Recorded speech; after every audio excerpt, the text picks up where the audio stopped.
వరంగల్ జిల్లా రాజకీయాలు ట్రాన్స్జెండర్ కార్యకర్త పుష్పిత లయ ప్రకటనలతో వేడెక్కాయి. వరంగల్ ఎంపీ కడియం కావ్య, నలుగురు ఎమ్మెల్యేలు కొండ సురేఖ, నాయని రాజేందర్ రెడ్డి, రేవూరి ప్రకాష్ రెడ్డి, కేఆర్ నాగరాజు వరదలు కబ్జాల విషయంలో వైఫల్యం చెందారని ఆరోపిస్తూ చేత కాకుంటే మాతో కలవండి అంటూ వారికి చీరలు గాజులు పంపిస్తున్నట్లు ప్రకటించారు. అయితే హిజ్రాల సంఘం ఆమె చర్యలకు తమకు సంబంధం లేదని ఖండించింది. ఈ సంఘటన వరంగల్ రాజకీయాల్లో చర్చనీయాంశమైంది.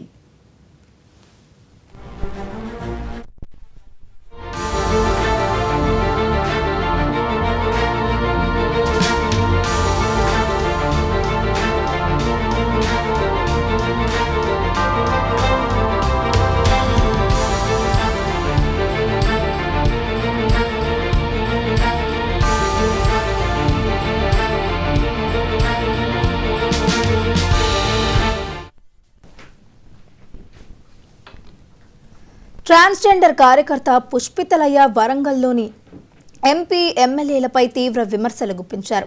వరంగల్ పార్లమెంటు సభ్యురాలు కడియం కావ్యతో పాటు వరంగల్ తూర్పు ఎమ్మెల్యే కొండా సురేఖ, పశ్చిమ MLA Nayini Rajender Reddy, Parakala MLA Revuri Prakash Reddy, Vardhannapet MLA KR Nagaraju తమ బాధ్యతలను సరిగ్గా నిర్వహించడం లేదని, అసమర్థతకు పరాకాష్ఠగా ఉన్నారని ఆరోపించారు.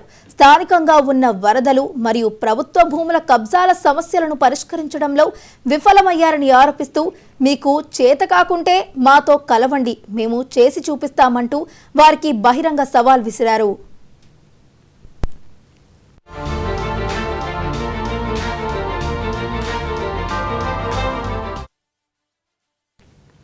ప్రజాప్రతినిధుల అసమర్థతను ఎత్తిచూపుతూ వారికి వినూత్న రీతిలో నిరసన బహుమతులు పంపిస్తున్నట్లు పుష్పిత లయ ప్రకటించారు.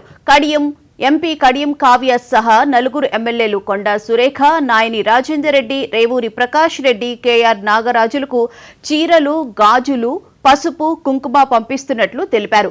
ఈ చర్య ద్వారా పాలన చేత కాని ప్రజా ప్రతినిధులు ఇంట్లో కూర్చోవడం మంచిదనే సందేశాన్ని ఇవ్వడానికి ప్రయత్నించారు. ఈ ప్రకటన వరంగల్ నగరంలో రాజకీయ విమర్శలకు, వాదోపవాదాలకు తెరలేపింది.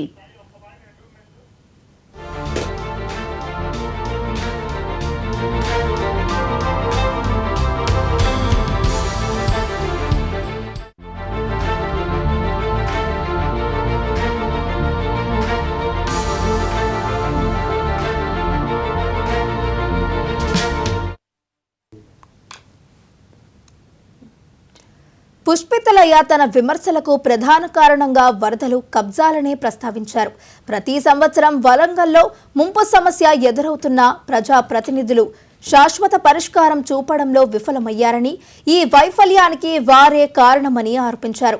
ప్రభుత్వ భూములను అక్రమంగా కబ్జా చేస్తున్న వారిపై కఠిన చర్యలు తీసుకోవాలని, ఈ కబ్జాల భరతం పట్టాల్సిందేనని డిమాండ్ చేశారు. ఎంపీ, ఎమ్మెల్యేలు తమ నియోజకవర్గాల్లోని కీలక సమస్యలను పక్కన పెడుతున్నారని ఆమె తీవ్ర ఆగ్రహం వ్యక్తం చేశారు.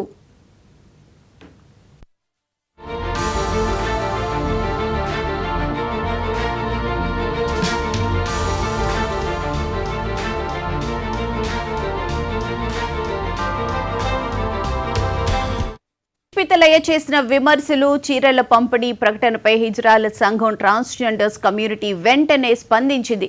సంఘం నాయకులు ఆమె వ్యాఖ్యలను, చర్యలను ఖండించారు. పుష్పితలయ్యకు హిజ్రాలకు సంబంధం లేదని, ఆమె మాతో కలిసి ఉండట్లేదని వారు స్పష్టం చేశారు.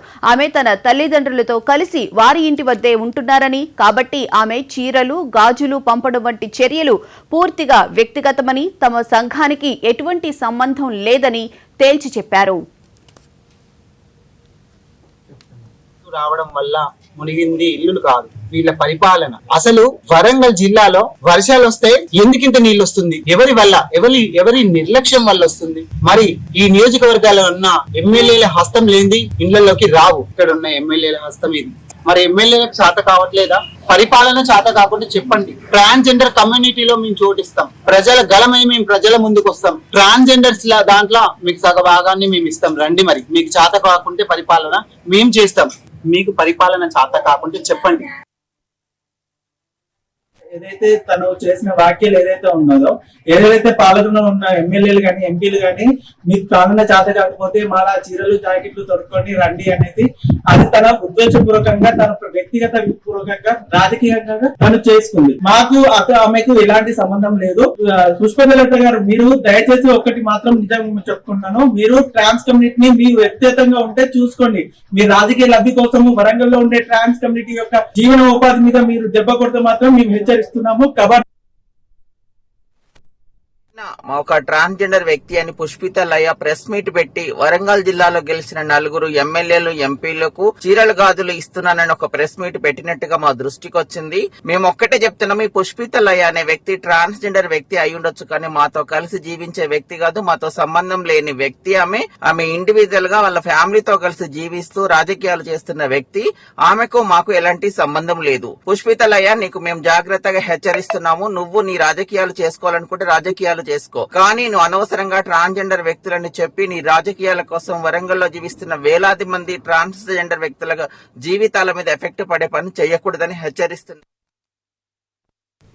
వరంగల్ జిల్లా రాజకీయాలు ట్రాన్స్జెండర్ కార్యకర్త పుష్పితలయ ప్రకటనలతో వేడెక్కాయి. ఇదే అంశానికి సంబంధించిన పూర్తి వివరాలను మా Telangana bureau chief Sudhakar live లో అందిస్తారు. సుధాకర్, చెప్పండి, ట్రాన్స్జెండర్ అయినటువంటి పుష్పితలయ చేసినటువంటి హాట్ కామెంట్స్ ఇప్పుడు రాజకీయ వర్గాల్లో ప్రకంపనలు సృష్టించాయని చెప్పి అనుకోవాలి. ఎందుకు ఆవిడ ఆ విధంగా కామెంట్స్ చేయాల్సి వచ్చింది? అసలు భారీ వర్షాలు వచ్చిన ప్రతిసారి వరంగల్ మహానగరం మునుకకు గురవుతుంది. పూర్తి స్థాయిలో ఇళ్లలోకి వరద నీరు వచ్చి చేరుతుంది. గ్రేటర్ వరంగల్ పరిధిలో నివసిస్తున్న ప్రజలందరూ కూడా తీవ్రంగా ఇబ్బందులు పడుతున్నారు, చాలా నరక యాత్ర అనుభవిస్తున్నారు. దీనిపైన అందరికంటే ముందు, అందరికంటే వేగంగా, అందరికంటే కఠినంగా ట్రాన్స్జెండర్ సుప్రీత లయ ఆమె స్పందించి చాలా రకాల ప్రశ్నలు ప్రజలకు ఆమె సంధించారు. నేను స్పందించాను, మీరు స్పందిస్తారా లేదా? ఎందుకు ప్రతి సంవత్సరం మునుకకు గురవుతున్నాం? ఇళ్లలోకి వరద నీరు వస్తుంది, నరకయాతన అనుభవిస్తున్నాం, విలువైన వస్తువులన్నీ మునిగిపోతున్నాయి, పిల్లల సర్టిఫికెట్లు కొట్టుకుపోతున్నాయి, మనం ఇంత ఇబ్బందులు పడుతున్నాం, స్పందిస్తారా లేదా అంటూ ఆమె ఇప్పుడు గ్రేటర్ వరంగల్ పరిధిలో ఉన్న నగర ప్రజలకు ఆమె ఒక ప్రశ్న సంధించింది. ఆమె మాట్లాడిన తర్వాత దీనిపైన చాలా రకాల ప్రశ్నలు తలెత్తుతున్నాయి. అదేవిధంగా ఆమె మాట్లాడిన తర్వాత ట్రాన్స్జెండర్లు కూడా స్పందించి ఆమె వ్యాఖ్యలు ఖండించడం జరిగింది. ఇది ఒక వ్యవహారం అయితే, ఆమె మాట్లాడిన దాంట్లో చాలా సహేతుకమైన ప్రశ్నలు ఆమె లేవనెత్తింది. గ్రేటర్ వరంగల్ పరిధిలో ప్రజా చలామణి అవుతున్న విధంగా ప్రజాప్రతినిధులుగా ఒకరు వరంగల్ పార్లమెంట్ సభ్యురాలు కడియం కావ్య ఉంది. అదేవిధంగా 4 ఎమ్మెల్యేలు, వరంగల్ పశ్చిమ ఎమ్మెల్యే నాయన రాజేందర్ రెడ్డి, వరంగల్ తూర్పు MLA Konda Surekha, Parakala MLA Revuru Prakash Reddy, Vardhanapet MLA KR Nagaraju. ఈ 4 ఎమ్మెల్యేలతో పాటు ఎంపీ కడియం కావ్య గ్రేటర్ వరంగల్ పరిధిలో ప్రజలకు ప్రాతినిధ్యం వహిస్తున్నారు. ఇక్కడి ప్రజలు ఓట్లేస్తే మీరు ప్రజాప్రతినిధిగా గెలిచారు, కానీ అనేక సంవత్సరాలుగా ఉన్న ఈ సమస్య ఏదైతుందో, భారీ వరదలు వచ్చిన ప్రతిసారి గ్రేటర్ వరంగల్ మహానగరం మునిగిపోతుంది. ఈ మునికకు మీరు పరిష్కారం కనుగొనట్లేరు, మీరు పరిష్కారం కనుగొనకపోతే రండి మాతో కలవండి అంటే ప్రశ్నిస్తున్నారు. ఇప్పుడు మేము చాలా ఇబ్బందులు పడుతున్నాం, ఇక్కడ ప్రజలు ఇబ్బందులు పడుతున్నారు, ఎందుకు మీరు శాశ్వత పరిష్కారాన్ని చూపెట్టలేకపోతున్నారు? అక్రమ కట్టడాలను ఎందుకు తొలగించలేకపోతున్నారు? నాలాల పైన నిర్మించిన కట్టడాలను ఎందుకు మీరు నిర్మూలించలేకపోతున్నారు అంటే ఆమె ప్రశ్నించింది. ప్రశ్నించడమే కాకుండా ఏకంగా ఇక్కడ ప్రజాప్రతినిధులు, ఒక ఎంపీ, 4 ఎమ్మెల్యేలకు చీరలు గాజులు బహుమతిగా పంపిస్తున్నాను, మీరు చీరలు గాజులన్నా తోడుకోండి, లేకుంటే గ్రేటర్ వరంగల్ మహానగర పరిధిలోని ప్రజలకు శాశ్వత పరిష్కారాన్ని చూపెట్టండి అంటూ ఆమె హాట్ కామెంట్ చేసింది. ఒక రకంగా తీవ్రంగా స్పందించింది. ఆమె తన బాధను ఈ రకంగా వ్యక్తపరిచిన తర్వాత ఒక్కసారిగా ట్రాన్స్జెండర్స్ సంబంధించిన ఒక అసోసియేషన్ ఉంటుంది, ఆ అసోసియేషన్ కు అధ్యక్షురాలుగా ఉండే లైలా కూడా స్పందించింది. పుష్పిత లయ ఎవరైతే ఉందో ఆమె మా ట్రాన్స్జెండరే అయినప్పటికీ కూడా మాతో కలిసి ఉండట్లేదు, మా సంఘంలో సభ్యురాలు కాదు, ఆమె తన తల్లిదండ్రులతో కలిసి ఇంటి వద్దనే ఉంటుంది. ఆమె మాట్లాడిన మాటలకు మాకు ఏ విధమైన సంబంధం లేదు. గ్రేటర్ వరంగల్ పరిధిలో ఉన్న ప్రజాప్రతినిధులు, ఎంపీ, అదేవిధంగా ఎమ్మెల్యే వీరందరూ కూడా మమ్మల్ని బాగానే చూసుకుంటున్నారు, వారితో మాకు ఏ రకమైన ఇబ్బందులు లేవు. ఆమె మాట్లాడిన మాటలు ఆమె వ్యక్తిగతం అంటే వీరు స్పందించారు. ఒకవైపు పుష్పితలయ మాట్లాడిన మాటలు, మరొక వైపు ట్రాన్స్జెండర్ల సంఘం నుంచి లైలా మాట్లాడిన మాటలు పరస్పర విరుద్ధమైన ప్రకటన అయినప్పటికీ కూడా ప్రజలను ఇవి ఆలోచింపజేస్తున్నాయి. గ్రేటర్ వరంగల్ మహానగరం అనేది తెలంగాణ రాష్ట్రంలో హైదరాబాద్ తర్వాత అతిపెద్ద 2వ నగరం. ఒకవైపు పక్కనే ఉన్న కరీంనగర్ ఎప్పుడు మునకకు గురి కావట్లేదు, ఇటు పక్కనే ఉన్న ఖమ్మం మునకకు గురి కావట్లేదు. కానీ ఎందుకు గ్రేటర్ వరంగల్ మహానగరమే మునకకు గురి అవుతుందనే ప్రశ్న తలెత్తుతుంది. బీఆర్ఎస్ అధికారంలోకి వచ్చిన మొదటిసారి కేసీఆర్ వరంగల్ నగరంలో పర్యటించారు. భారీ వరదలు వచ్చినప్పుడు క్షేత్రస్థాయిలో ఆయన పర్యటించారు. ప్రజలను అడిగి తెలుసుకున్నారు. మీడియా సమావేశం పెట్టి చెప్పారు. నాలాలు, చెరువులు, కుంటలు, ప్రభుత్వ భూములను ఆక్రమించి కట్టడాలు నిర్మించుకున్న వారు ఎంత పెద్దవారైనా, అందులో మా పార్టీకి సంబంధించిన మంత్రులున్నా, ఎంపీలున్నా, ఎమ్మెల్యేలున్నా, వారి బంధువులున్నా, వారి సంబంధికులు ఉన్నా కూడా ఎవరిని వదిలిపెట్టడం, ప్రతి కట్టడాన్ని కూల్చేస్తామంటూ ఆయన స్పష్టంగా ఒక ప్రకటన చేశారు. అధికారులకు ఆదేశాలు జారీ చేసిపోయారు. 9.5 సంవత్సరాలు బీఆర్ఎస్ అధికారంలో ఉన్నది ఒక అక్రమ కట్టడాన్ని కూడా కూల్చేయలేదు. అప్పుడు ఒక ప్రభుత్వ యంత్రాంగం ఉన్నతాధికారులతో ఒక టీమును కూడా ఏర్పాటు చేశారు. అక్రమ కట్టడాలను గుర్తించాలన్నారు. ఆ టీం అక్రమ కట్టడాలను గుర్తించింది, మునకకు కారణాలను తెలుసుకుంది. ఈ అక్రమ కట్టడాల కారణంగానే వరంగల్ మహానగరం మునిగిపోతుంది, ప్రజలు ఇబ్బందులు పడుతున్నారంటూ ఆ టీం దీన్ని పూర్తి స్థాయిలో స్టడీ చేసి ఒక నివేదికను ప్రభుత్వానికి ఇచ్చింది. కానీ ఒక కట్టడాన్ని కూడా కూల్చివేయలేదు. మళ్ళీ బీఆర్ఎస్ ప్రభుత్వంపై కాంగ్రెస్ ప్రభుత్వం వచ్చింది.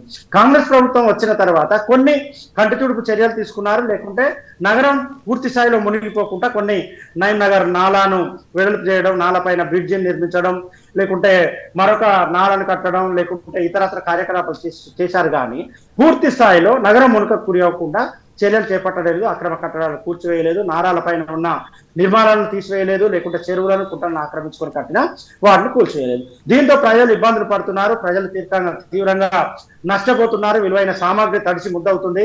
అదేవిధంగా చాలా రకాల ఇబ్బందులు పడుతున్నారు. కానీ ఇబ్బందులు పడ్డ ప్రతిసారి ముఖ్యమంత్రులు, లేకుంటే మంత్రులు, ఎమ్మెల్యేలు సందర్శించడం, కంటి తుడుపు చర్యగా వారికి ఓదార్చడం, అదేవిధంగా అప్పటికప్పుడు కొన్ని హామీలు ప్రకటించడం, వెళ్ళిపోవడం జరుగుతుంది. హామీలు అమలు కావట్లేవు, అక్రమ నిర్మాణాలు తొలగట్లేవు.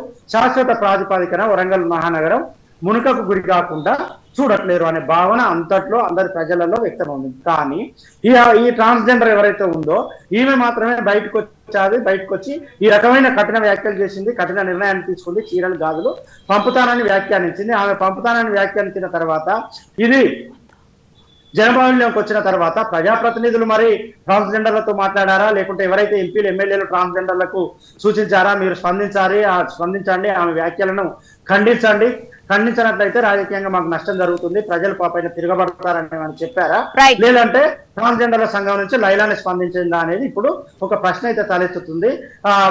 దీనికి సంబంధించి ఇద్దరాల ప్రకటనలు పరస్పర విరుద్ధంగా ఉన్నా కూడా గ్రేటర్ వరంగల్ మహానగర పరిధిలో ఉన్న ప్రజలలో మాత్రం ఈ ప్రశ్నలు ఉన్నాయి.